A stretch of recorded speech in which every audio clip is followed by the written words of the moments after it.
Hello guys, and welcome back. And today we are reading Requiem for a Loud chapter 20. Now, some of you may be wondering, but Churlo, what about chapter 19? Well, it turns out that chapter 19 was an April Fool's joke. So we won't be reading that. And also, the thing I'm reading it on looks different than usual. Don't ask me why, I'm using the same website. Maybe they got a remaster or something. Well, anyways, let's get into it. Chapter 20, A Different Lincoln. Lincoln wasn't the best student in his class. He had troubles paying attention to boring or banal subjects, and he was easily distracted. He couldn't stand it when teachers just spoke and spoke without ever stopping. History classes, for example, were extremely hard for him to go through. Relatable. He needed creative environments, activities where he could show his impressive imagination, to elaborate his ideas, to demonstrate that he was such a clever kid. That's why every once in a while he found things that stimulated his imagination, and that motivated him to work. Sometimes there were projects where he had the chance to show all his ingenuity, like that time when he and Clyde had to come up with a business idea. And sometimes they were simple things, like little details that caught his attention and wouldn't leave his mind. That's new. Anyway, for example, one time they were studying Mark Twain. I actually don't know who that is, in his English class. He loved everything related to fiction, whether it was comics, movies, series, animations, video games, and of course, novels. He found Mark Twain's style to be pleasant to read. It was funny and not as difficult to understand as other stuff they had read. There were some parts where he didn't understand, but nothing that a quick talk with Lisa couldn't resolve. What he remembered the most about Mark Twain, however, was a quote his teacher had read them. "Eat a live frog first thing in the morning and nothing worse will happen to you for the rest of the day." The idea of eating a live frog was repulsive and disgusting enough to be remembered by Lincoln. He could still remember Mrs. Johnson's explanation about doing the hardest things or the things you least wanted to do as soon as possible, so you could then focus on the things you do like and stop worrying about those other things you don't. As he gently stroked Lola and Lana's backs, with them snuggled up against him, crying their last tears their small bodies could produce, Lincoln realized that he had eaten the equivalent to 10 live frogs in the first hours of his morning. Wow, that's a lot of calories. After finally grasping the situation, his sister's reactions were just as he had imagined them to be, just as painful, just as terrible. The pain he felt inside his chest was beyond simple sadness or a little depression. It was an actual physical pain, like all the muscles surrounding his ribcage were numb, like someone was sitting and bouncing on his chest, doing everything in their power to make sure that breathing was not an easy or comfortable task for Lincoln. The sunny morning didn't last long. The clear sky Royal Woods had dawned with was hidden now behind thick clouds announcing an incoming rain. Guys. I don't know why I read guys before this, but whatever. It was difficult to determine if they turned around to see him worried about what he had to say, or if they did it because they were surprised by the incredible and spectacular way his voice had failed him, sounding like the last bit of air coming out of a deflated balloon. If it was for the latter, they certainly didn't find anything funny about it. He gathered up all his courage, he cleared his throat, and embraced them tighter, closer to his chest, trying to show them that he was there for them, that he would protect them, to reassure them. It was, however, a task comparable to stop the rain with one's own hand. "Let's go home," he finally told them. He patiently waited for an answer. That didn't come. For 11 years he'd learned to be a good brother. He had learned to organize his sisters, to manage them, even manipulate them, given the case. 11 years of experience in resolving family disputes that were now suddenly useless, given the situation. Lincoln Loud's ability with words was legendary. He was capable of convincing someone to buy him sand in a desert, but his creative capacity was severely atrophied. The sight of his two little sisters demolished by the news that Lincoln himself had trouble accepting was too much even for him. After the silence became an obvious sign of pain and knowing himself incapable of pronouncing the right words, he decided to simply stand up. His leg muscles were numb after carrying the weight of his little sisters for such a long time. It was hard for him to stand up, but when he finally did, he was surprised to see that his sisters did as well. They were holding his hands almost possessively, the way they would hold on to their most precious possession. Not willing to let it go, he squeezed their hands and started to walk. The long streets became interminable. At the slow pace they were walking at, people passing by turned around to look at them, and Lincoln imagined that they were certainly hard to be overlooked. 3 miners with their faces red and swollen eyes, after crying so much, walking slowly down the street, one of them with a ripped dress and stained in mud. If Lola could take a look at herself in the mirror, she'd definitely start a tantrum, or maybe she wouldn't care anymore. That had definitely been the worst possible way to start the day, and the week for Lincoln. His morning had been a living hell. But even if everything around him was bursting in flames, and his heart was aching with the unfortunately familiar sensation of abandonment and futility, Lincoln found himself repeating a single relived thought inside his head. No more secrets. A week. Lola wouldn't look at him in the eye. Her gaze was lost in the tiles that were slowly passing by under her feet. Only 1 week. Lincoln squeezed her hand once again. 1 week, he softly confirmed. There wasn't any breeze, but he could still feel them shivering. "So, we only have until next Monday," finished Lana. Simple question, a known answer, but with as many possible ramifications and consequences as the movement of a knight in a game of chess. I don't know, it's hard to tell. More than a week then? No, I don't think so. Less than a week? Let out a little mechanic? Mark Twain's frog wouldn't let itself be swallowed that easily. Listen, guys, it's impossible to know. No one can give us an exact date. It might be a week, it might be more, it might be less.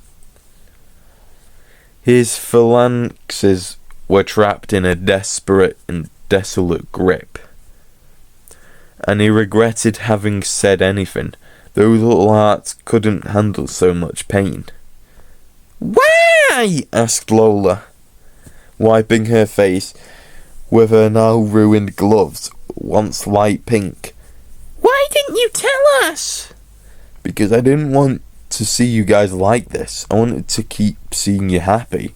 I'm sorry. I knew it would hurt you, and No, we don't have any time. Now we don't have any time, complained Lana, as they kept walking, her face buried in the side of Lincoln's polo shirt. All these days I was playing with Charles and making mud castles and repairing Van Zilla instead of being with you. I went to my beauty pageants, added Lola, her voice 1 octave higher than usual. Oh, great. Oh, no. I left you alone in the house while I was having fun. And now we don't have any time. Why didn't you think about that? Huh? Asked Lana. Why didn't you tell us anything? Why did you let us waste our time? He knew that sooner or later this was bound to happen. That they would complain about being left in the dark. He knew that this would happen. Because they were little girls, and because he had taken a questionable decision, but even so. Do you think this is easy for me? The girl's complaint died before those words. Don't you think that this is the only thing I can think of every second of the day?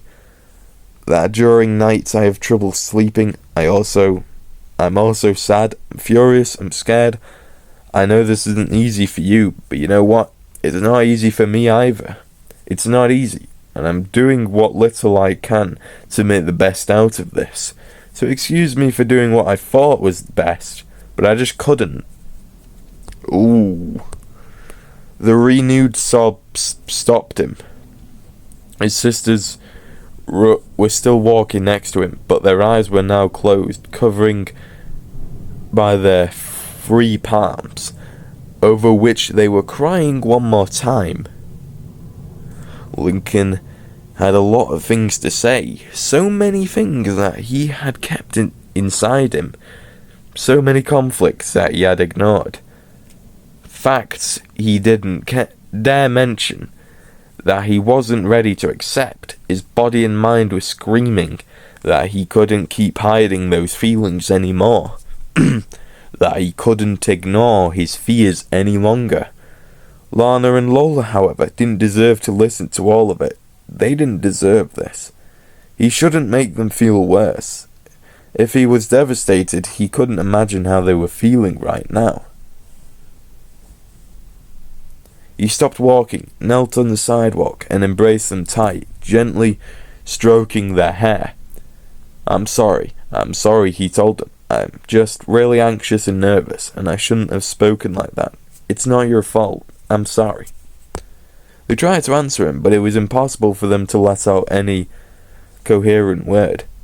Their brother hugged them a little more, and then gave each one of them a kiss on their forehead before standing up and stroking their cheeks. To see them so hurt was shattering his heart. I promise you, these days I will be the best ones ever. We'll be the best ones ever. I'm not going to leave you guys alone. I'll be with you, with all of you. I swear. We'll have a great time. We'll laugh. We'll play. And I'll show you just how much I love you. Because you guys are my favourite twins in the world. He would have kept talking since they had a lot to say. But seeing how emotional they were and how even beautiful words about them seemed to take them to their limit, he decided to stop right there, realizing they needed to go on. He grabbed their hands once again and practically dragged them all to the streets left to their... What? The streets left to their house. Oh, okay. When they reached their driveway, they were immediately received by Charles' happy barks. The dog ran excited around them, and started to walk between Lincoln's legs, his loyal master, his best friend. But when he realised Lincoln wasn't paying him attention, he couldn't, given that his hands were trapped in his sister's grips. He instead went with Lana. He immediately realised she wasn't in the mood to play with him neither, so he tried to at least lick her tears away, but she paid no mind. Confused, he looked at Lincoln. "Not now, buddy. Maybe later." Charles let out a hurt bark before running to the backyard, probably trying to play with Cliff. The three Louds, meanwhile, reached the door, freeing his right hand from Lola, who quickly hugged his waist. Lincoln took his keys from his pocket and opened the door. The murmurs he was hearing were abruptly cut short, even before they actually stepped inside. When he closed the door behind him, he turned around, still embraced by his little sisters. Laurie, Luna, and Luann were staring at them from the couch. Laurie's phone was resting unattended on the coffee table, far from her reach. Luna had her headphones hanging from her neck and her phone in her hand. She bit her lower lip and stared at them. Luann was sitting on the floor and hugging her knees, could barely find the strength to look in their direction. The sound of footsteps and a baby trying to pronounce her brother's name made him look upstairs. Lenny was carrying Lily in her arms, and they were the only two smiling at them. Lynn, standing next to Lenny and trying to hide the ice pack on her knuckles, was also trying to smile, but she couldn't. Lucy was nowhere to be seen, and Lisa seemed to be in a room. It didn't feel like he had just entered the Loud house. Somewhat scared, he asked himself if maybe this was the new Loud family. Did you all know? Everyone's eyes turned to Lana. She was looking at them with her lower lip trembling, still holding Lincoln's hand. She was scrutinizing them all with her look, waiting for someone dare to answer her. Lynn and Lenny started to slowly walk downstairs. "That's why you've been acting so weird, isn't it?" Lola kept going where her twins had left. "You all knew, but no one told us. You let us treat him bad this whole week. You let us ignore him, and you didn't even... How could you?" "Oh, give us a break," said Lynn, standing in front of Lola and looking at her with real anger. "Can you really blame us?" "Chill out, dude." Luna tried to stop her, standing up. "Do you think we're not totally broken with all of this?" continued the athlete, though. "Do you think this week has been somewhere near easy for us? You don't. You have no idea how hard it is for me to fall asleep at night. Don't you think you're the only one that..." "Lynn!" The freckled-faced girl turned around to look at Lenny. She had gently rested a hand on her shoulder, but what stopped the rough girl was her older sister's serene face, a face that conveyed the tiniest bit of disappointment, but mostly understanding. A face they could all expect from their father, a serene attitude that Laurie might be able to imitate. To see such maturity in Lenny was at least surprising. "What Lynn is trying to say," said Laurie, walking closer to Lincoln and the twins, "is that Lincoln asked us to keep it a secret. And guys, now that you know if Lincoln asked you to do anything, wouldn't you say yes no matter what it is?" Lola and Lana looked away from her. They had nothing to argue with, no comeback to those words. Their complaints died in that same instant. Lincoln decided to speak again. "I wasn't ready to tell you.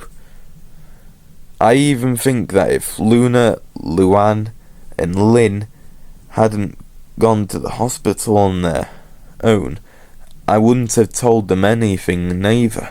I didn't want you guys to know because Lincoln had thought that he had run out of deep emotions for the rest of the day after that morning, but he had clearly done the wrong math.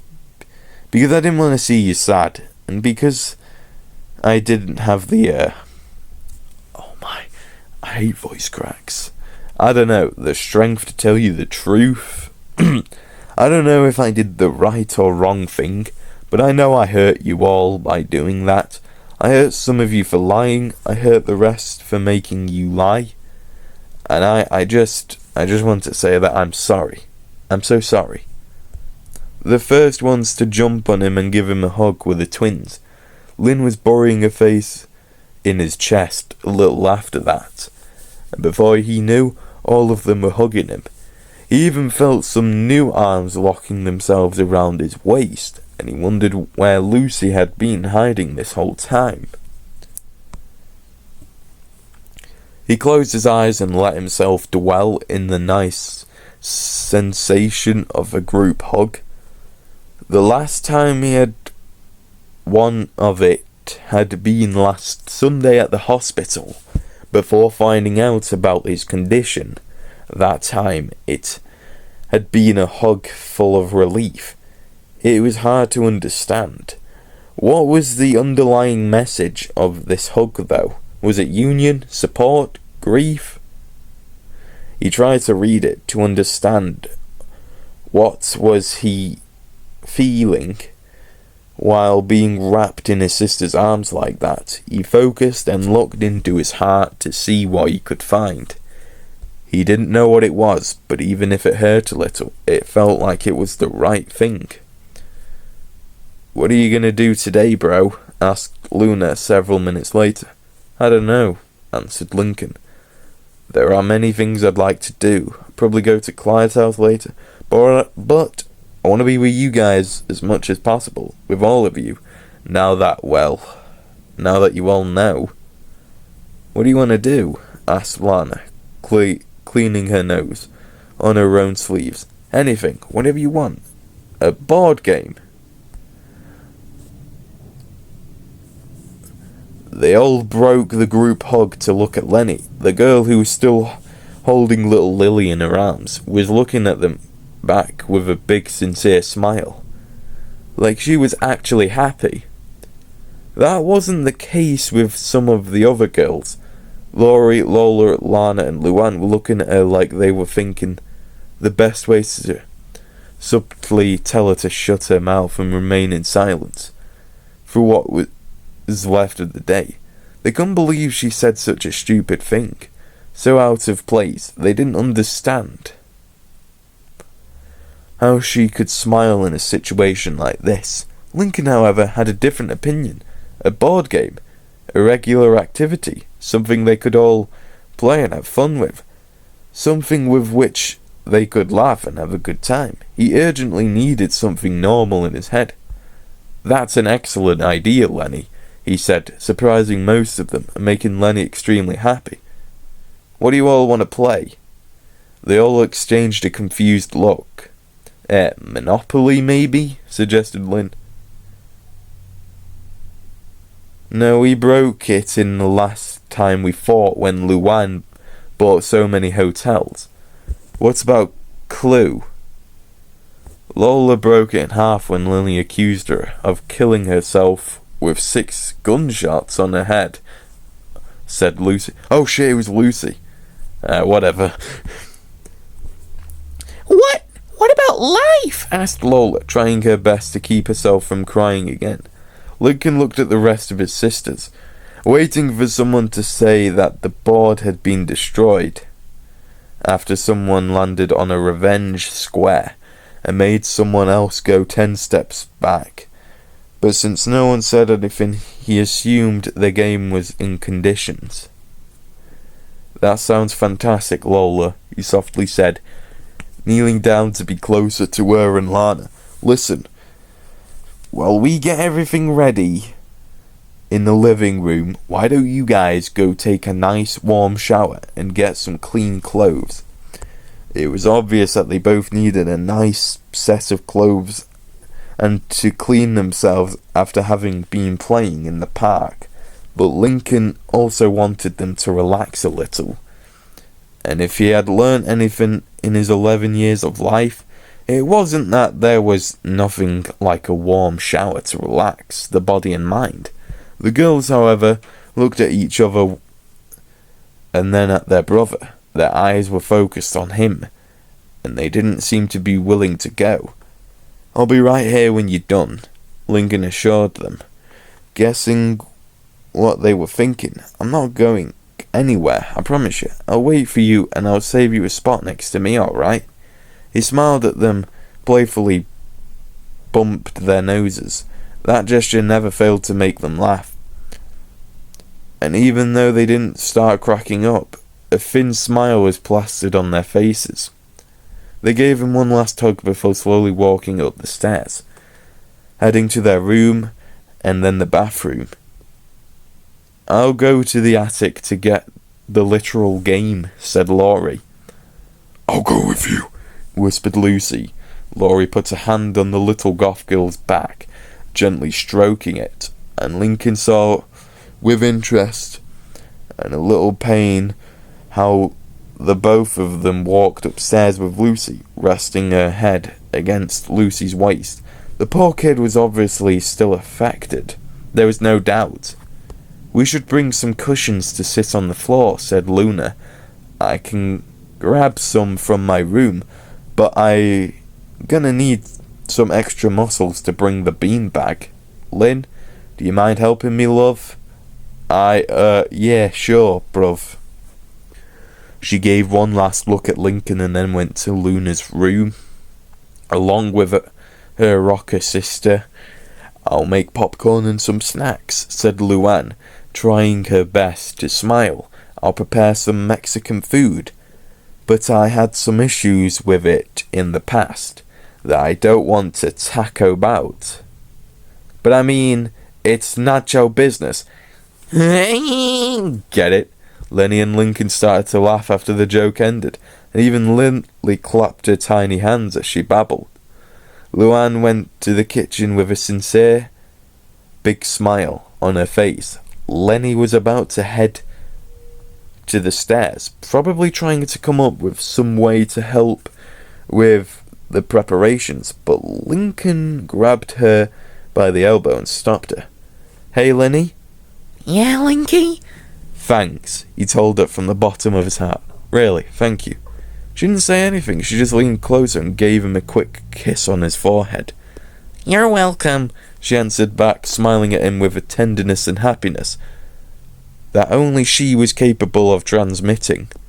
She finally walked away, and Lincoln decided that the least he could do was to accommodate the couch so everyone would have a space to sit.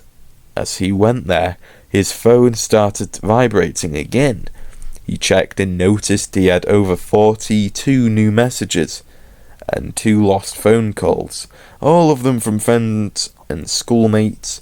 He looked at his phone with some guilt, but he immediately put it in airplane mode.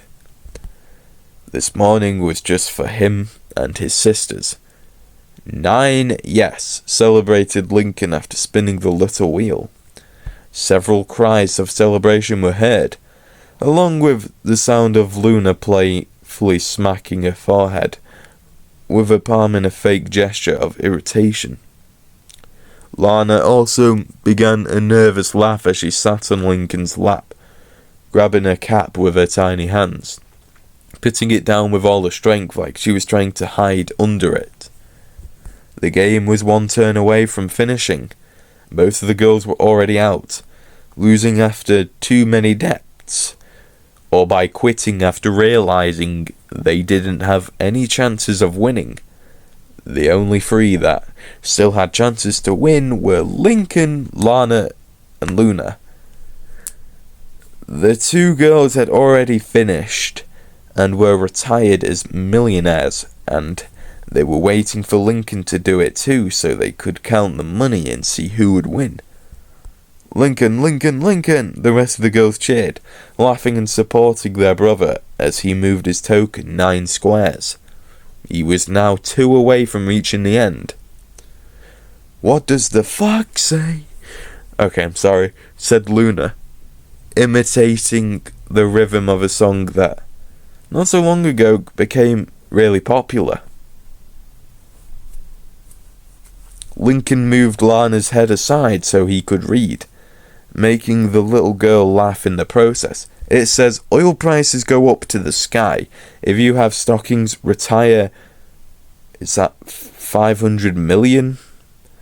Both Luna and Lana covered their faces with their hands, Luna letting herself fall back to the ground as the rest of the girls were screaming in pure happiness, making fun of the sister that had just basically lost. They all started congratulating Lincoln, although they still needed to make the final count. Lincoln took his turn again, getting a 6, reaching the end line at last and declaring himself as the third and last millionaire. Of the game. "Very well, let's make the count," Laurie said, having acted as the official banker and the one in charge of making sure that no one tried to cheat. "Lincoln, can you help me?" asked Lana, turning around to look at her brother. "Sure, Lola." "Wait, what? I thought it was Lana." Oh shit, my bad. "Lola, would you count my money as I help Lana with hers?" He had to look over his shoulder since he was sitting on a cushion and Lola was standing right behind him, practically supporting her whole weight on his back, her arms wrapped around her older brother's neck. She hadn't said much throughout the game. She had been right behind him, hugging him, laughing at some of his jokes, and every once in a while, and when everyone else seemed distracted, she gave him a quick peck on his cheek. She didn't answer Lincoln's question, not with words at least.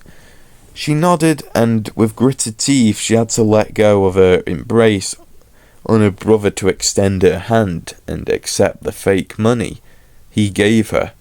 In the meantime, Lincoln taught Lana how to count with numbers so big, teaching her how to add 100 millions and explaining the concept of a billion. When Luna, Lola, Lana, and Lincoln finished counting their respective fortunes and compared them, it turned out, to everyone's joy, that Lincoln had won the game by a small margin over Lana. Everyone, even those who had been close to winning, celebrated Lincoln's victory. And as he found himself surrounded by the applause, the cheers and the happy jokes that his sisters made, the boy could only think that this was life.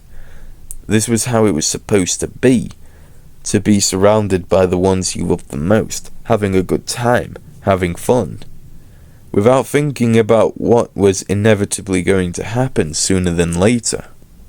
Click! The digital sound and the muffled sob made them turn around. Peeking out her head from the doorway that connected the main bedroom with the living room, Rita Loud was staring at the screen of her phone with the saddest smile Lincoln had ever seen in his life. Actually, everything about his mother seemed to be sadder and sadder with each passing day. It was hard for him to see her in that spiraling depression. Up until just a week ago, his mother had been a woman who worried about keeping her figure to look beautiful all the time. Always with her hair combed, always well dressed, always with some kind of makeup on. The memory had nothing to do with the unkept Rita he was looking at, with those heavy eye bags, her hair going in multiple directions at once, and the solitary tear that fell over her cheeks. Cheek, as she stared at the picture she had just taken. Kids, whatever it was she was trying to say, she couldn't finish it. She barely had the strength to go right back to her room before breaking down in front of 10 of her 11 children. The pleasant and cheerful atmosphere the board game had helped create was abruptly forgotten. Lily, playing with some of the pieces left from the game, seemed to be the only one that wasn't deeply affected by Rita's interjection. The rest of them had lost any kind of smile, happiness, or cheerfulness that they might have gotten back shortly before. Some of them, like Lenny, Luna, and Lucy, were staring at the carpet, not daring to look anywhere else.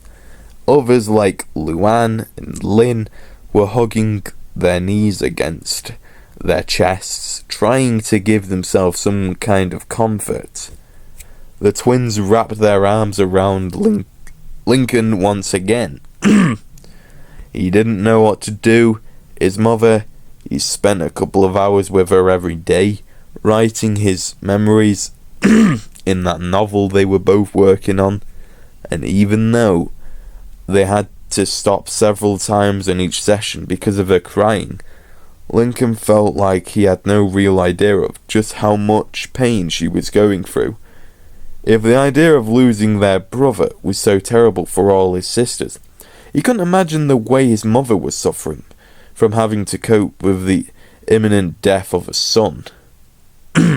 "Excuse me," he said, trying to stand up. "Don't leave," asked Lana, refusing to abandon his lap. Lincoln! Lola painfully said. "I'm not leaving," he patiently told her. "I just need to talk with Mum."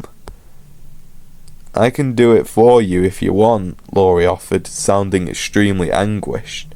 Lincoln shook his head, using his physical advantage to stand up despite the twins' effort. "I promise I'll be with you a lot. I'll spend so much time with you, more than ever," he assured them. "But Mum needs me too, and she needs me now." Not even those words were enough to convince him. Luna and Lynn had to intervene and hug Lola and Lana, respectively, so they would let Lincoln go. He tried not to look behind him as he went to the bedroom, for he knew that if he looked back to his sisters' hurt faces, he might decide to stand there with them, trying to comfort them all, when he should be comforting his mum. When he opened the bedroom door, he saw that the lights were off. The curtains were almost completely closed and the TV was unplugged. Lincoln flinched his nose when he smelled the humidity in the room. He had never been inside a dungeon, but right now he could make an educated guess of how it would feel to be in one. The only signs of life in that room were the thin rays of light that got through the slit of the shutter and Rita's muffled cries that escaped through the pillow covering her face. Lincoln's morning had been really complicated, even though his whole week had been a roller coaster of strong emotions. The last few days were particularly dreary. Ronnie, Luann, Lynn, Luna, his father, Lucy, the twins. He was overwhelmed by the pain. He was reaching his limit. He was in a fragile emotional state, and seeing his mother crying was definitely not helping him at all. Seeing his sisters cry, seeing his friends cry, that was one thing, one kind of pain. But there was something supernaturally heart-rending about listening to his mother cry. It was completely different empathy. Oh, imagine hearing your father cry. Ooh, that's really bad. He felt the pain in a completely different way, more traumatized, like he still had his umbilical cord connected to him, to his mother, and the pain was also his. He didn't say anything. He didn't ask for the permission to get like he'd been taught throughout the years. He dodged all the used tissues on the floor, got to the bed, and before his mother could even turn around to look at him, he hugged her. He felt like a little kid once again, embracing his mother, listening and feeling her heartbeat. And truth be told, a part of him liked feeling so, protected. After the initial surprise, Rita quickly hugged him back, holding him tight against her. Her bawling increased its intensity. Her hands went to his hair, his back, his arms, rubbing them, trying to feel him close, to comfort him. Her chest was spasming at the rhythm of her crying. The bereaved mourning of a mother, the son of a shattered heart. He whispered words of love. He told her that he loved her over and over again. He pleaded her not to be sad, that he would always love her, that's the only thing that mattered, that she had been, no, that she was the best mother ever. Lincoln, honey, you're the most wonderful kid in the world, she said, doing an enormous effort to modulate her words. I can't believe, how could we? How come we didn't see it?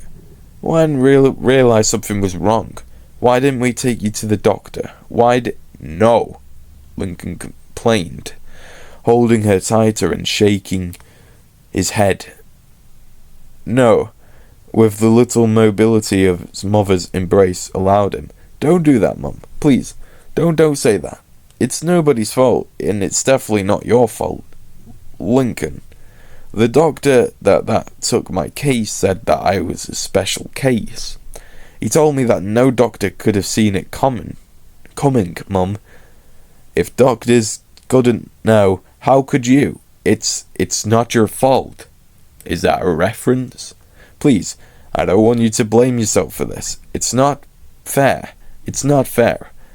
Rita wouldn't listen to reason. Each word her son said, no matter how right or comforting it was only pushing the knife deeper into her heart. Lincoln felt utterly powerless, completely useless. He tried to make her feel better, to relieve a bit of her sorrow.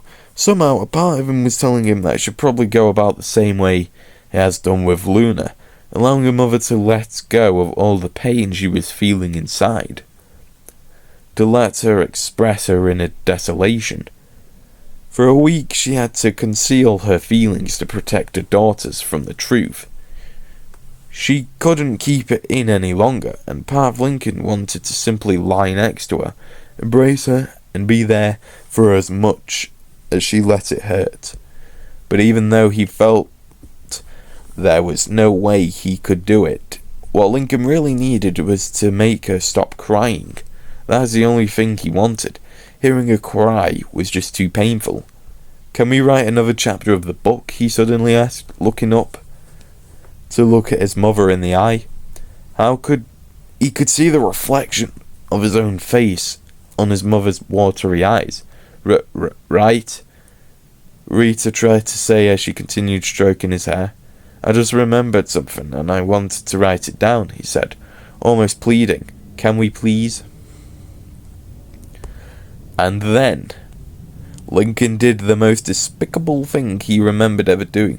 He put on his puppy face. The one he always used when he needed to ask for a favour to one of his sisters or parents. A look that he knew his mother couldn't resist.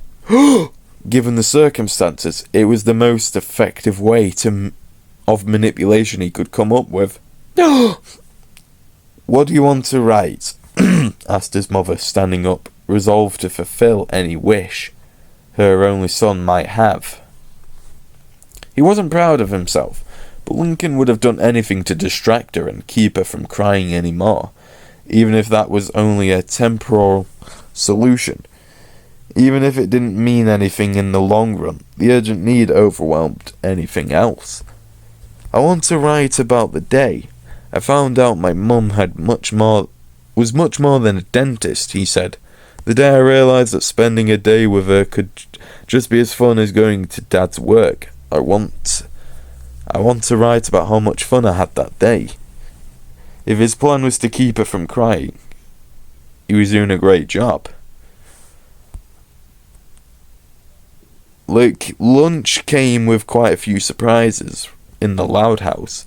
The first one of them was the announcement that Lynn, assisted by Laurie and with Lincoln's unconditional support, even though he remained in his parents' room until shortly before the actual lunch, would be the one cooking for everyone. Most of the girls didn't know what to think about it. Lucy and Laurie seemed to be the only ones that understood the true motives that led to the family's athlete to prepare lunch for 13 people. That was a surprise number too. Lynn Sr.'s arrival minutes before the food was served. They all knew that Mr. Loud worked from Mondays to Saturdays, and that he didn't get home until, well, into the afternoon, when the sun initiated its downfall. He always had lunch at the office, so they were all surprised when he knocked at the door. Apparently he decided to use his lunch break to drive all the way home and spend some time with his family. It was Luann, the one that, somewhat worried, asked him if he wouldn't get in trouble if he got late after his break, considering the distance from his work to the house. I couldn't care less about that, was his determined answer. Surprise number 3 was the decision of setting up the big table in the dining room. Almost every day the family was divided into the grown-up table and the kiddie table, but there was also the possibility of bringing the table extension from the basement and set up a bigger table where all 13 Louds and even an eventual visit might sit all together. Due to organisation and space issues, the big table was only used for special occasions, like whenever some of the kids won a new trophy for their case, when there was an important announcement to be made, or from someone's birthday, which were distributed throughout the year. So there was one birthday every month to celebrate. The big table was therefore a synonym of happiness, celebration. When Lincoln sat down on his chair and looked at both sides, he realised that was the dreariest big table he had ever been part of. Lenny and Lily, who was sitting next to him playing with her spoon, were the only ones smiling. Lynn's smile lasted for a few minutes as she finished serving the food she had cooked, and after Lincoln told her it looked fantastic. But then the general atmosphere of sadness embraced her too. The meal wasn't as good as one of their fathers, but it was delicious regardless, and Lincoln enjoyed it. It hurt him to see that the rest of the family were barely eating it. They looked at the food and they moved it with their forks, but they just ate a little piece every once in a while. And the silence, dear God, the damn silence. Where were all the crossed conversations? The complaints about the noise? Where was all the yelling for someone to pass the salt? Loud screams that were repeated non-stop until someone got annoyed enough to grab the salt shaker and tossed it to them. Where were the food fights? Their father scolding for those to stop immediately. What about all the gossip the older sisters shared? The songs his younger sisters sang? Where was the family he knew? Lenny and their father's attempts to start conversations were not particularly prophilic. Lincoln answered whenever they asked him about the show he had watched last night, or when they were interested in knowing if he had any plans of going to Clyde's house later that afternoon. But when the questions were more general, aimed at the whole table, not even his mother seemed interested in answering. And Lincoln was so tired, so exhausted, he didn't have the energy to try to cheer them all up. He had reached a point where he could no longer do that. Suddenly, someone put a knife on the plate, and the sound of metal hitting the porcelain made everyone turn around. Lucy had both hands on her lap and was staring at the floor. She had barely touched her food. Everyone stopped eating and stared at silence as she slowly looked up. Her bags were covering her face, but the thin trail of tears couldn't be distinguished. Oh, disguised. I have something to say. When most of the table gasped in surprise, Lincoln was remembered that no one else had heard her the day before at the junkyard, when she had talked to him with her real voice, the voice of a scared 8-year-old girl. The only one who didn't seem surprised was Lynn, and Lincoln could only guess what both sisters had been through the night before, in the safety and privacy of the room. Lincoln, he didn't.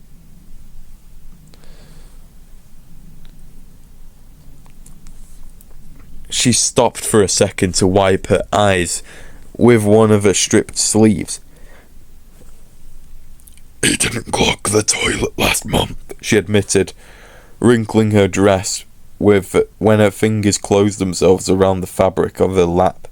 It was me. I was reading Princess Pony in the bathroom. I clogged the toilet." Lincoln also left his knife on his plate, looking at his little sister with his jaw dropped open. His face was surely showing just as much surprise as everyone else's. What was Lucy doing? Everyone blamed him, and he tried to find out who was behind it. I didn't want you to know that it had been me, because I knew you would make fun of me. And he took the blame for me, and it wasn't fair. He didn't do anything, and I let Luna, sitting next to her, put an arm around her shoulders and dragged their chairs closer together. I'm sorry. I'm sorry," Lucy whispered and repeated, damping her older sister's shirt. "Lucy, you don't have to apologize," Lincoln said, speaking softly. "I did that because I wanted to, and because you weren't ready to admit it. I'd do it again." "You're too kind," she let out between her sobs. "Too kind for this world." "It's our fault," said Laurie then, frowning down at her plate. "We laughed at him. We would have laughed at Lucy. That whole incident was our fault." "It was silliness," Lincoln quickly said, fearing the way that conversation might have ended if he didn't cut it short. "It was nobody's fault. It's perfectly normal to laugh at." "You always forgive us, even when we don't deserve it," Lynn said, her face filled with guilt. "I turned everyone against you when I said you were bad luck, and you still forgave all of us. And I'm a terrible sister. I made everyone believe I was bad luck. I acted like a jerk too," grieved Luann. Always doing pranks, sometimes hurting everyone. Lincoln had to spend 2 days in bed after our last April Fools, and I got so jealous when he became my assistant. And everyone loved him more. I never meant to hurt him." "You didn't, He always takes the worst part," said Lana. "He had to spend our last vacations doing favours for all of us. He couldn't even enjoy them." "Yeah, and all because we wouldn't agree on where to go to our vacations," added Luna. "He gave us the chance to choose between Aloha Beach and Dairyland, and we messed up. We thought we couldn't choose one. If it wasn't for him, we would still be complaining about our roommates," said Lola, hugging her twin sister. Linky's the one that's always keeps us together, and now, where? When they all started to sob, Lincoln ended up wishing for the big table to be again in that terrible silence.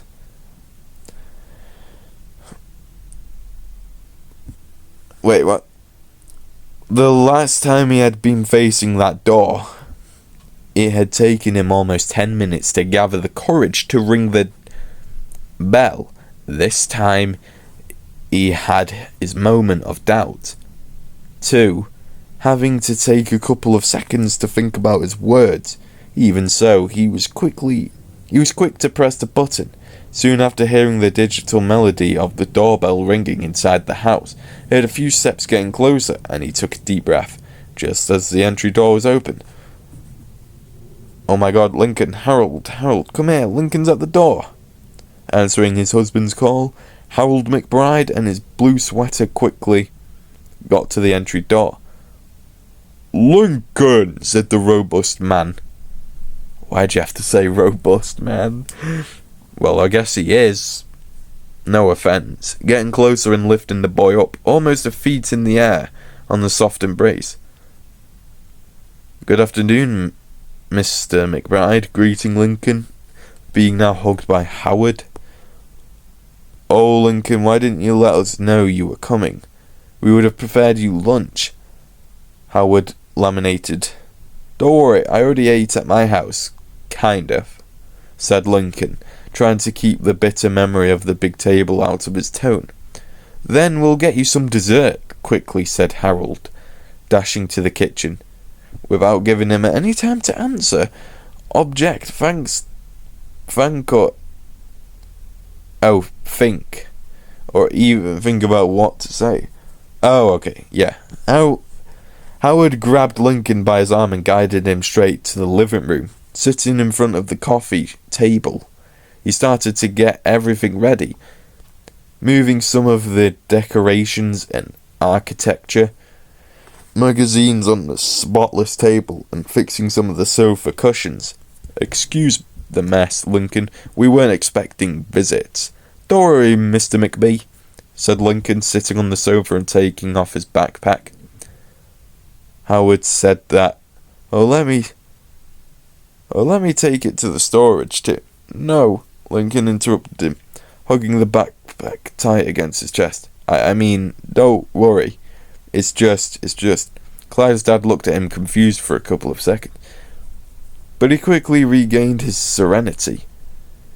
"You can have it here too, of course. That's not a problem," he softly said, looking intrigued at the backpack. "Thank you, and, shouldn't Clyde be home from school by now?" he asked, relaxing a bit and looking at the wall clock. Howard looked in the direction too, and Lincoln could see the worry in his eyes. His classes were over a little half an hour ago. He should be here already, but he's taking his time to come back home. Harold's arrival broke the awkward silence that formed between the boy and his best friend's dad. Harold put a tray on the coffee table in front of Lincoln, and even though he had just had lunch, he couldn't keep his mouth from drooling at the sight in front of him. Several portions of cake, recently baked cookies with chocolate chips, sweet doughs. It all looked delicious. "Please eat as much as you want," offered Harold, moving the tray closer to Lincoln before sitting beside his husband. "And if you stay hungry, just let us know and we'll prepare you more." "Wow, thanks a lot, Mrs. McBride." They told him not to worry about it, and right then, it would not only be rude to reject the food they had prepared, he was actually really excited to taste those cookies. Lincoln put his backpack aside and grabbed the first one. The fragrance of recently cooked doughs made him close his eyes. He loved all the food the McBrides cooked. It was always delicious. As he ate the cookies and tried a little of the amazing cake they had prepared for him, he pretended not to notice the nervous looks Clyde's dads were interchanging between them and the whispers they tried to hide from him. He didn't know what they were talking about, but he could make an educated guess and say that it was somehow related to him. Yeah, he had the faint hope that they might not start a conversation about him. "Lincoln?" "Dang it. Yes, Mr. McBee?" he asked, taking the last mouthful of the cake and leaving the empty plate on the table. Howard looked at Harold, his lips trembling and his defences threatening to give in already. Harold put a hand on his couple's back and reassuringly rubbed it. "Lincoln, we know you're not going through an easy time," he started, his deep voice filled with emotion, in a whisper that was trying really hard to relax Lincoln, to let him know that he was in a safe space. "We don't want to cause you any additional trouble. We don't want to make this even harder for you." A small part of Lincoln the most exhausted and desperate part of him, the one part he was trying so hard to conceal, tempted him to let out. And yet, but since you're here, we just wanted to thank you. Lincoln suddenly stopped chewing.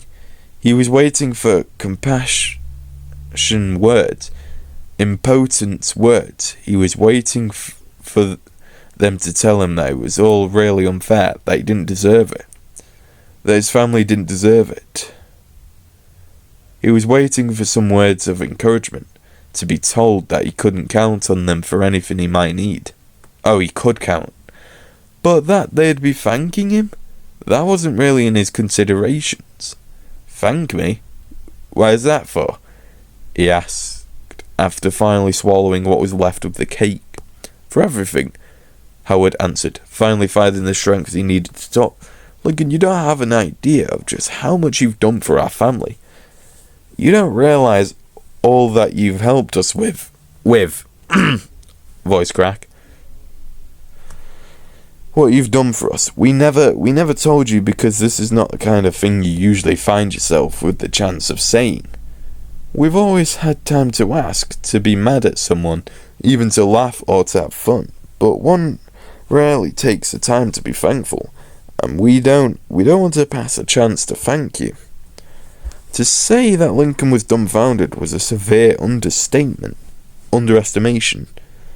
You've always been there for Clyde, said Harold. He was always an insecure boy with troubles to take the initiative, you know. He always had difficulties to make friends, till he met you. In you, he finally found the friend he was so desperately needed. And the words will never be enough for us to thank you for that. He didn't really know what to say. His fingers were nervously drumming the sofa, as he tried to think of the right words he could use to answer to such compliments. Thank you very much, but I wasn't the perfect friend. I had a lot of fights with Clyde over such silly things, and it was almost always my fault. And I also got him into a lot of troubles. To his utter surprise, Howard let out a short-lived chuckle. Don't apologise for being a kid, Lincoln. That's how they are. That's how we all were. Don't you think that you were a bad influence on our son? Because you couldn't be more wrong? You changed him, Lincoln, added Harold, looking at him with a serious look that seemed alien on the mellow, kind man. You helped him feel more secure about himself. You helped him to not be ashamed of who he is. You accepted him for who he is, and that is the most wonderful thing you can do for another person. To love them not for who they pretend to be, or for who everyone else expects them to be, but for who they truly are. That shows the kind of person you really are. Those little gestures speak for yourself. Speak for you. That's why you're such a wonderful little boy. And you didn't only act this way with Clyde. To show their point, Howard and Harold grabbed each other's hands. Both sat on eyes fixed on Lincoln with an intensity that overwhelmed him, almost intimidating him. Never, not even a single time in all these years in which you've been a friend of Clyde's, not even in one of the dozens of times you've come to our house, have you treated us any different. You never looked at us with a weird look. Neither you went out of your way to be polite with us, afraid of offending us or anything. I don't think you understand how much that means to us. You accepted us for who we are too, said Howard, fixing his red hair. And Clyde has told us about how you stepped up for us when other kids made fun of Clyde for his parents. That kind of support, it's not something common. Not even on the current times. The natural way you've treated us. It's so touching, and Harold hugged his couple, reassuring him that it was going to be alright, and letting him know the unconditional support he had for him. What Howie trying to say, he continued,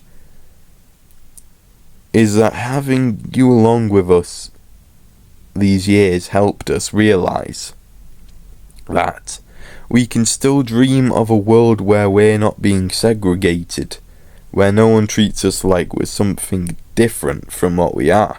Two people that love each other a lot. In some way you gave us our hope. Hack. You mean back? And that kind of comprehension, that love, we'll never forget, Lincoln. You were like a brother for Clyde, said Howard, barely keeping himself from whimpering.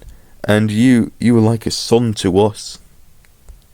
Those words of the McBrides moved Lincoln on the inside. They had a powerful impact on him. He never actually thought about it, but it was that precise moment that he realised that the McBrides were definitely a second family for him. Always with the door open to receive him. Willing to listen to him, to reassure him, to help him in each way possible. Lincoln had some aunts and uncles, but it was the McBrides whom he could really see as an extension of his family core. He had never discriminated them or treated them any different. He couldn't understand those who did. He knew that some older people were born in times when people like Clyde's dad had the rough end of the deal. But he also knew that a lot of kids his own age who did not seem to be as open as he was, and he simply couldn't understand them. He couldn't see why some people made a fuss about the McBrides. They were two people in love, period. What was that there to be judged? He realised that. Throughout these whole years, however, there was a gesture he never had with them. A gesture that they deserved just as much as any of his sisters, or his own parents. Looking how sensible they were after the beautiful words they had for him, Lincoln stood up, walked in until he was face to face with them both, and to the McBride's surprise, he hugged them. The surprise was short-lived, and soon enough, Lincoln was tangled in an embrace as honest and sincere as any of the hugs he shared with his sisters during the whole week. Wait, are we nearly done? Oops. Wait. Oh shit, I forgot where I am.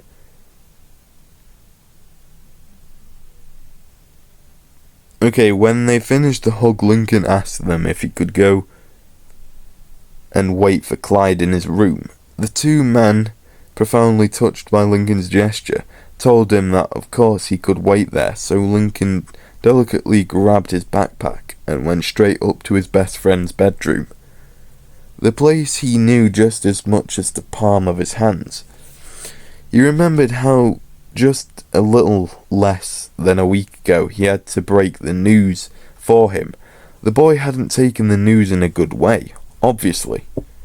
His spotless room ended up being a mess after the panic that had taken him to throw all his bookcases to the floor.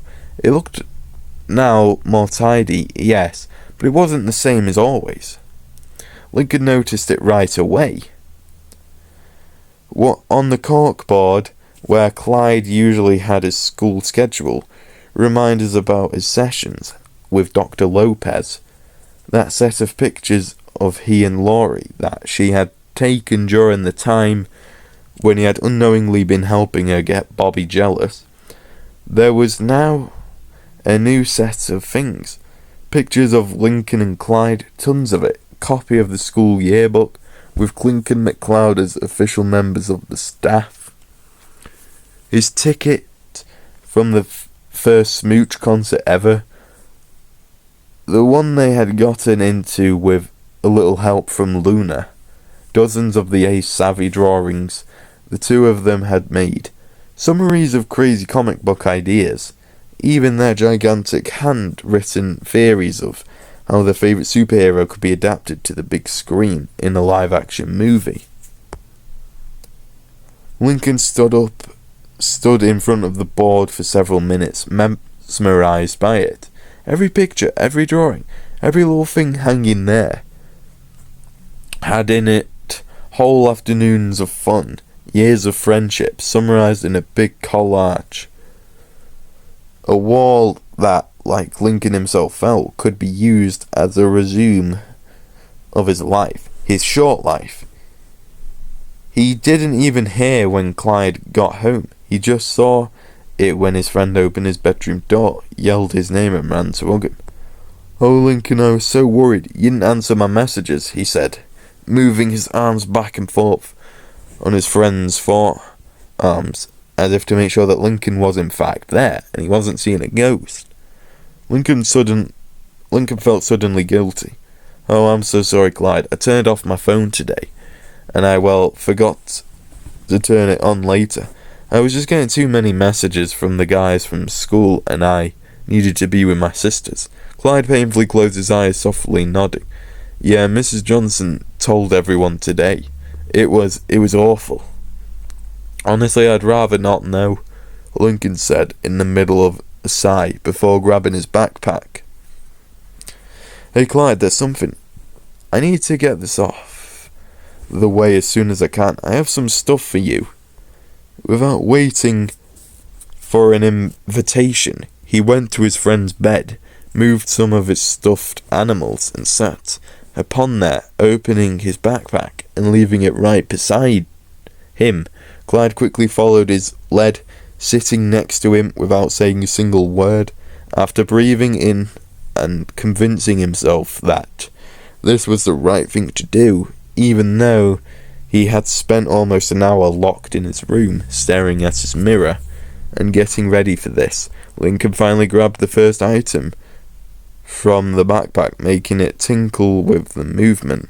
"Look, Lincoln," Clyde, he said, holding the book with both hands, staring at it with nostalgia for several seconds, before extending his arms, inviting his friend to take it. "This is my coin collection." Clyde's eyes were the only part of his body that were moving, taking turns between staring at the book and Lincoln's face. He was breathing hard, like he was getting ready to dive in the pool. From the 20 feet springboard, it almost looked like he didn't understand what was going on. But Lincoln knew him very well, and he knew that Clyde understood the situation. "I have all the denominations of 67 countries, including the complete collection of North America, South America, Mexico, Western Europe, Russia, Japan, China, South Korea, and Australia. I have started the page of another 55 countries. I still have a long way to go, but this is one of Royal Wood's most important coin collections. I've been working on this for over 3 years, and you've helped me do this every summer. When you were travelling to other countries with your parents, you would always bring me as many coins as you could. And that's why I want you to have it." He softly shook the book so Clyde would grab it, making the coins tinkle once again, like a heavy rattle. After Lincoln's insistence, Clyde had no other option but to accept the gift his best friend was giving him, taking his small legacy as a coin collector and holding it tight against his chest like he would never be separated from it. Before he could actually say anything, Lincoln took another bag from inside his backpack. Clyde gasped after recognizing what it was. I didn't bring my whole collection because I don't know. I have a small hope that Lily might grow up to like them," said Lincoln, opening a bag and grabbing the first comic on the pile. "But I brought the comics I own that I know you're missing to complete some arcs. I have 6 issues of the Zodiac saga. I have Ace Savvy Volume 4, Issue 45. where we find out the true identity of Aegis, the crossover between A-Savvy and the universe of Dragonfall X. Dragon Ball Z? Lincoln, I can't accept this, Clyde complained, furiously shaking his head. I can't. Come on, Clyde, just take them. Lincoln pleaded him, putting issue 45 once again inside the bag and handling it to him. They're not going to be of any use if they're in a bag in my room. This way, at least I know they're helping you to complete your collection. They're going to be useful. Please, just take them. Buddy. Careful, Clyde. Wait, careful. Clyde left the coin collection aside and, with religious admiration, accepted the comics. His fingers were shaking as he touched the bag, with the care and softness he would use to caress a newborn baby. Clyde's glasses had made his eyes look bigger, working like a magnifying glass, and with his eyes zoomed like that, Lincoln could see almost to the detail the tears that were starting to appear on the corner of his best friend's eyes. He could see how Clyde was struggling with a lot of courage and the effort to keep them from falling down his cheeks. The easiest thing for Clyde would have been to cry, to let go of all the sadness he was feeling right then. But he was doing a big effort to be strong and not for himself. He wasn't trying to fake a strength he didn't have. What the hell was that on my roof? What the... I thought someone just crawled on my roof then. Wait, where am I at? Oh, he wasn't afraid of showing himself as weak in front of his best friend. Clyde was being strong for Lincoln, because he knew, or at least he initiated, Lincoln's emotional exhaustion. He didn't want to be yet another burden for him, so he swallowed it up. All of his pain, all the anguish and sadness he felt, he had to do it for his best friend.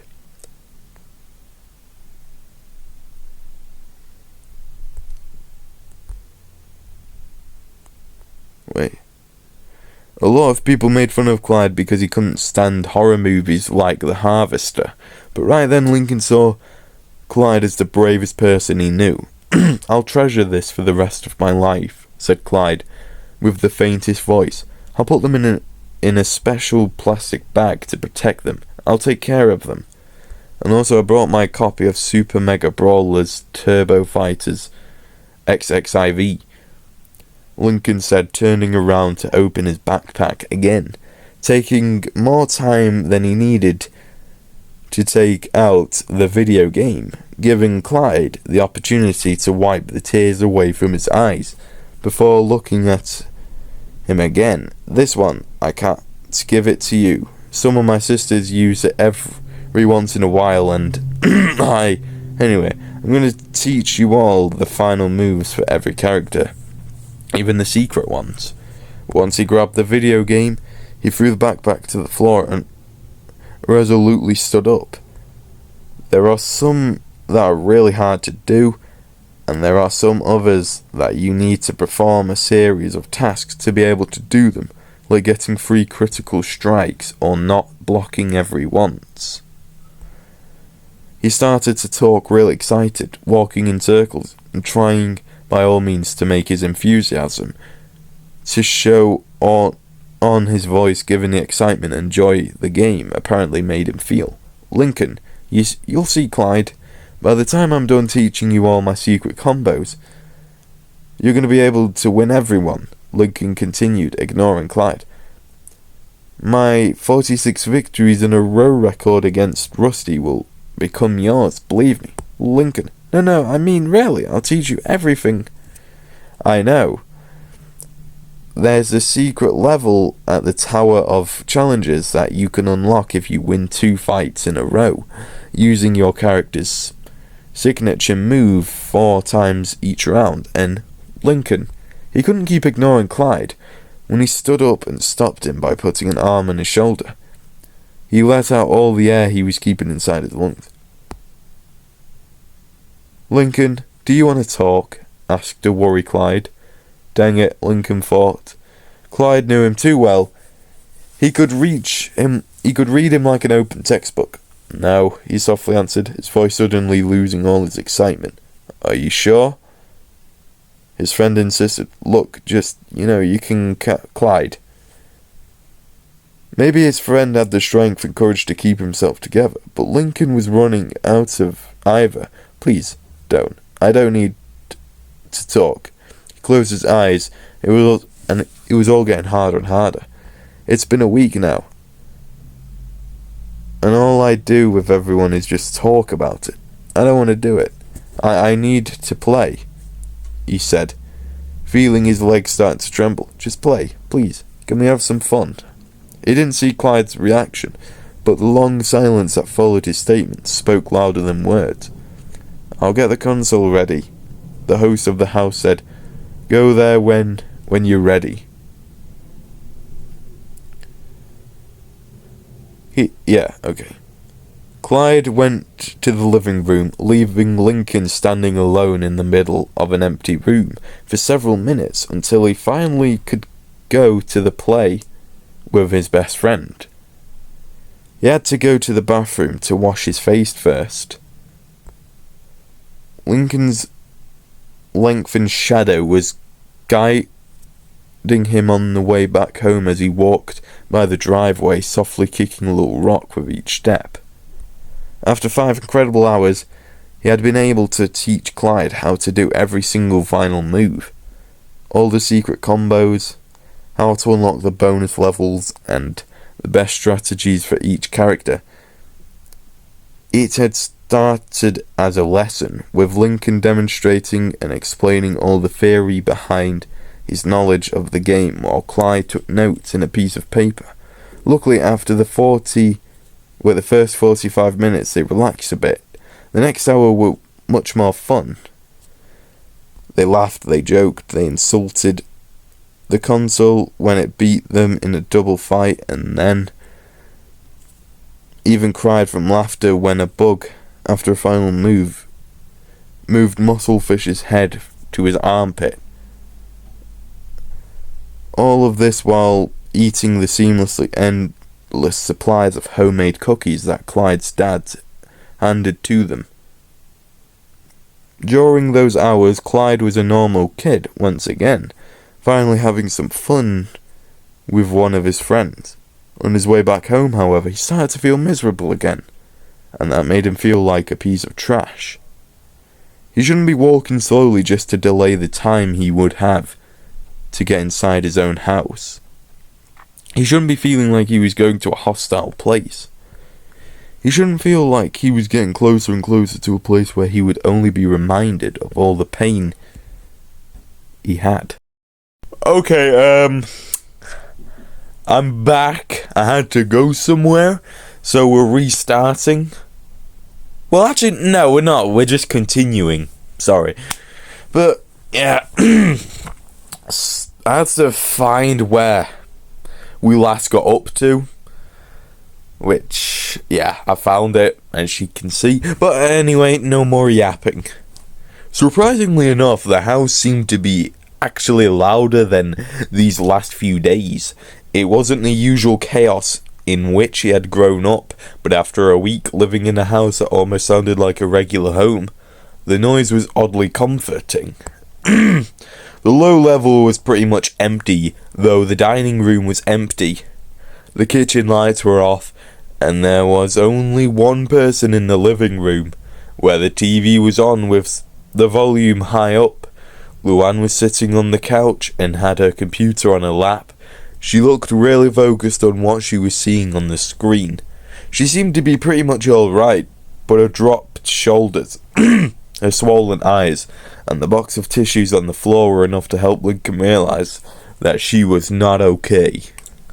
Ever since that Thursday night when they had that deep talk, Luann had been one of the sisters with which Lincoln spent the most time with. Unfortunately, and making him feel slightly guilty, most of the time they had together could hardly be considered quality time between them. They weren't playing, they weren't having fun. One of his more ambitious final projects that had one of the top spots on his objective list. Could only be completed with Luan's help. And every day they dedicated at least 1 hour to make some progress on it. He knew that he wouldn't be alive to see the end of the project. But that was not the point. All he needed to do was leave enough material for Luan to work with, so she could be the one to finish it. His sister, of course, was helping him with pleasure. She tried to conceal how painful it was for her to be a part of such an important thing, his last goodbye. But he knew he had her full support. Still, Lincoln couldn't help but feel a bit guilty. Don't mind my dogs, by the way. If you hear like barking in the background, yeah, that's my dogs. But he knew he had her full support. Still, Lincoln couldn't help but feel a bit guilty. She wasn't his assistant. She was his sister. Hey, Luan. Only when she didn't turn around to look at him did Lincoln realise that she had her small headphones, taking advantage of the invisibility his sister's headphones granted him. A small trick he had learned in his years of sneaking around his sisters. He went behind the sofa. He wanted to know what Luan was watching. Of course, he should have known that it was a homemade video. Judging by the few seconds he saw, it was a recording from his last birthday, his 11th birthday. He saw when he had blown the candles seconds before Lynn grabbed him by the nape and buried his face on a cake, to everyone's amusement. Luan started to chuckle. That wasn't hygienic at all, said Lincoln from behind her, removing her headphones from one of her ears. She quickly closed the computer and turned around to look at him, evidently happy to see him again, but extremely nervous for being caught up like that. Lincoln, I didn't hear you were coming, she said. Oh my throat. Quickly rubbing her eyes with the back of her hands. Are you busy? Asked Lincoln, jumping back onto the sofa to fall heavily next to his sister. Luna put her computer on the coffee table. No, I was just so... Do you want to continue with... She looked right and left to make sure that no one else was in the rhythm room with them. The project? Actually, he said with a smile, I was thinking maybe we could go to the kitchen to practice with your pies. I think I have just the right idea to improve the cream's consistency. Her eyes opened. Her opened eyes, her stillness and her teeth made her look like a hair on her roots, petrified by the light of an incoming car. Really?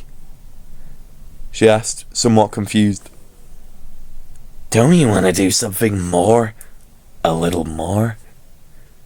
I don't think there's anything that would make me happier right now than cooking with my beautiful big sister while she makes me laugh with her amusing jokes. He interrupted her, smiling the whole time. His phrase was dangerously close to the tenderness limit. Fortunately, Luan's reaction was to stand up, lifting him from his armpit, squeeze him against her and grab his hand as she guided him to the kitchen. To be honest, cooking is not my thing. I'm pretty happy with the way my pies turn out, Link, she joyfully said, sounding more like the Luan he loved. I've been perfecting this recipe for years now. But please, Luan, you're talking with the King of Sofal. I don't know what that is. We'll see about that. Hey, I always wanted to know, who started with the pie to the face gag? Luan stopped dead in her tracks and gave Lincoln an intense look with an arched eyebrow and a big smile on her face. Oh, Lincoln, you do not want to ask me about comedy history, she warned him. Lincoln imitated his sister's expression. "Actually, I do," he confidently answered. Luan let out a surprised chuckle. "Man, you don't know what you get yourself into, Lincoln." As he was dragged into the kitchen, Lincoln smiled to himself. He was very aware of what he'd gotten himself into. "Are you sure?" "Pretty sure. Of course, I don't feel comfortable with this." "Come on, I know you want to be on the other side at least once." "Well, yeah, but don't worry, Lincoln. I do this every day." If you say so." Lincoln prepared his arm. He calculated the distance. He thought about the force he needed to apply. Finally, after making sure that he couldn't really hurt her, he breathed in and threw the pie right into Luan's face. The sound of cream impacting against her face, crushing and splattering in all directions, was magnificent. It seemed like a sound effect out of a cartoon movie. Luan flinched backward with the impact and took both hands to her face, grabbing the base of the pie and taking it away. Lincoln couldn't stop himself from bursting into hysterical laughter after seeing his sister's face completely covered in cream. As she used her fingers to wipe her eyebrows clean, Luan started to laugh too. "Amazing, you were right, Lincoln. The cream is much better, and it makes the hit a lot softer and splatters everywhere. This is a lot more visual," she explained with a smile, looking at the kitchen floor tiles covered in cream. Lincoln got closer and took a little of the cream on her face with his fingers before tasting it. "And it tastes really good too," he said, feeling proud of his recipe. Surprising him, Luan took advantage of the closeness between them to give him a quick kiss on his cheek, covering half his face with cream in the process. "Luan," he complained, although he couldn't repress a smile on his face, especially when she started to laugh. "Don't do that." His complaining only made Luan laugh even harder.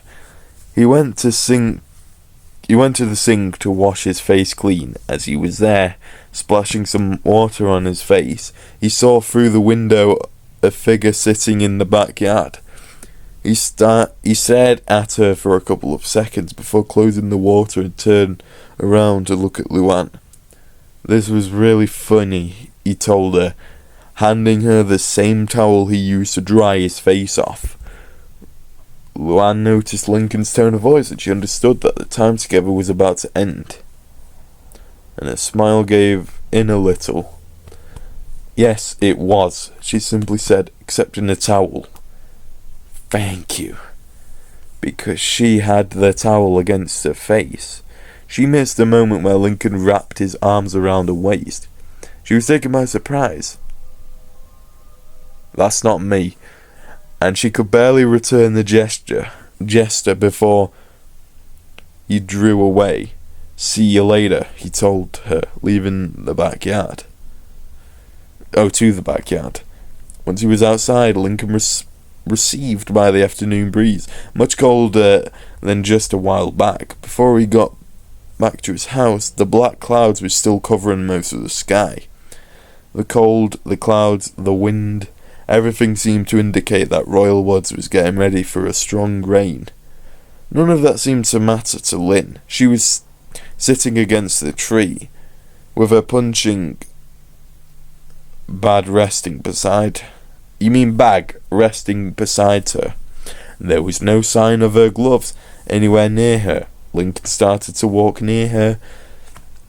She looked up after hearing footsteps approaching her, and the two of them exchanged a long stare. Lynn then looked elsewhere when Lincoln sat right next to her, his shoulder brushing hers as he slid down.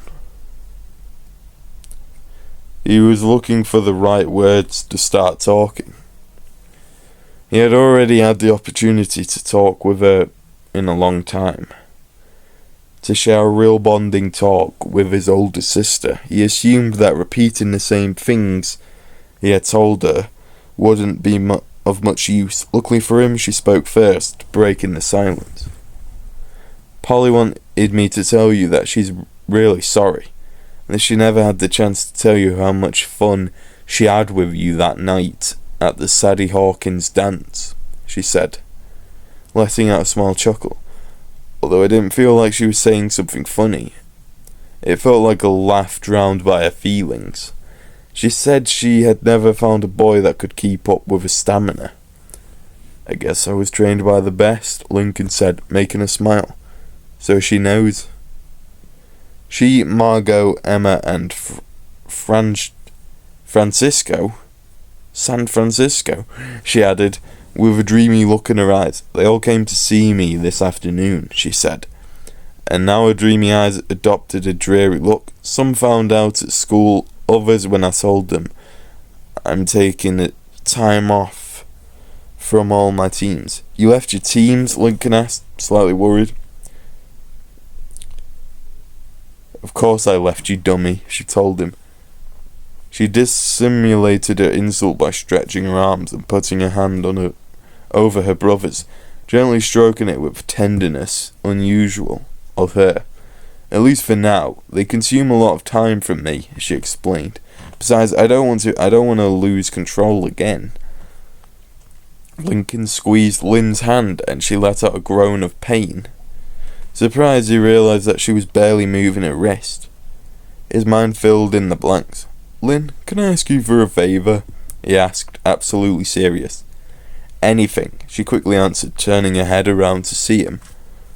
Lincoln moved so he was now kneeling right in front of his sister, still holding her hand. You're hurting yourself, he told her. I saw you this morning with ice on your wrist, and I remember the wristband you had to use last week, Lynn. Please stop hurting yourself. Don't. Hey, look at me. Look at me.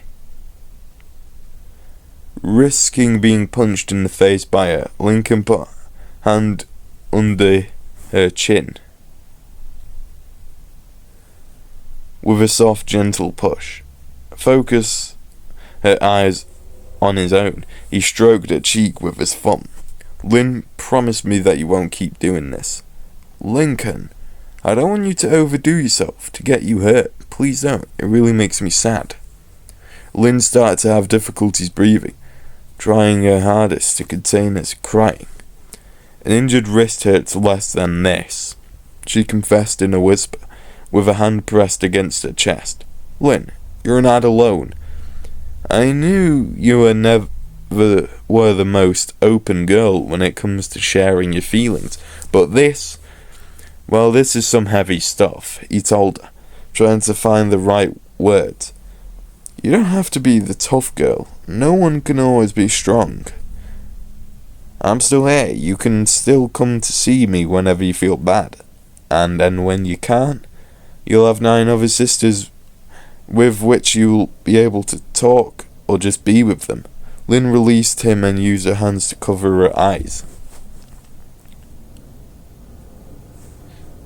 She was silent, but Lincoln had no doubts of what was going on behind her hands. He leaned against her and hugged her, letting her let on her feelings, to cry all her worries out. Lincoln, better than anyone else to do what kept your emotions bottled up inside you could cause. That's why he made sure that his sister, unlike him, could count on someone to rely on, someone to share the pain with. He hugged her for 10 more minutes as she cried in silence. He didn't say anything, he just embraced her. They've been through a similar thing a few days ago, so there was nothing to be added, not for Lincoln at least. I'm so sorry, Lynn said. I forgive you. She let out a bitter laugh. You don't even know what I was apologising for. That wouldn't have changed my answer. She snuggled against him even more. God, this is what really pisses me off, she said, not caring about the language she was using in front of her little brother. Always forgiving, never getting angry. I'm not a saint, Lynn, he said with a smile. You know that as much as I do. She didn't say anything else. She remained in silence, a somewhat uncomfortable silence for that Lincoln was quick to interpret. What did you want to apologise for? You said. Lynn sighed. Everything. So many things. So many times I hit you, so many pranks I pulled on you. All the times I got mad for you. Mad at you for no reason. Lincoln, seriously, I'm really sorry. Why did you that time with the bad luck stuff? You already told me you were sorry and I forgave you for it. That was months ago. Haven't you got over it yet? I thought I had. I thought it was okay, but it's not, she painfully admitted. I know you've told me that you forgive me, and I believe you when you say it, but the fact that you can forgive me so easily makes me feel even worse. Besides... What? Asked Lincoln after a prolonged silence. Lynn once again looked right into Lincoln's eyes. Her red eyes, slightly swollen, were now looking at him with renewed emotions. Every time I felt bad about it, I always told myself that that someday I would repay you. That someday I would start treating you better. Every time I made fun of you or forced you to play with me, I'd think next time I'll treat him better. Another day, it will be. And for taking so long, she used her forearm to wipe the tears from her eyes, to get a good look at her brother. I never treated you as well. I never told you this, but I want you to know you're the best little brother in the world, and you didn't deserve a sister that would treat you like that. It was now Lincoln who started to have an itch in his eye. He blinked, gave her a wide smile, and hugged her again. Lynn, who was incredibly stubborn, almost unbearably naive, she couldn't even forgive herself for things he had long forgiven her since. She was blaming herself for things he understood about her, things he even loved about her, and most importantly, she had the crazy idea that he might believe that she didn't love him. She was afraid that he might think of her as a bad sister, when the truth was that, even with all her rough playing, her toughness, and lack of touch, Lynn was as perfect for Lincoln as any other of his sisters. I would change absolutely nothing about you, Lynn, he told her, stroking her back. I love you just the way you are. And the fact that you're telling me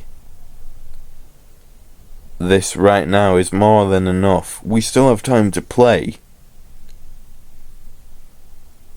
to have fun, and, well, to do sibling stuff. I'm free right now. What do you want to do? Wow, there's actually a second part, so this is not 21. Well, we're going to end it here, because, I mean, this was a long read. You know, I don't really have much free time. So, if you enjoyed this, then good for you. My name's Shirlo. Peace.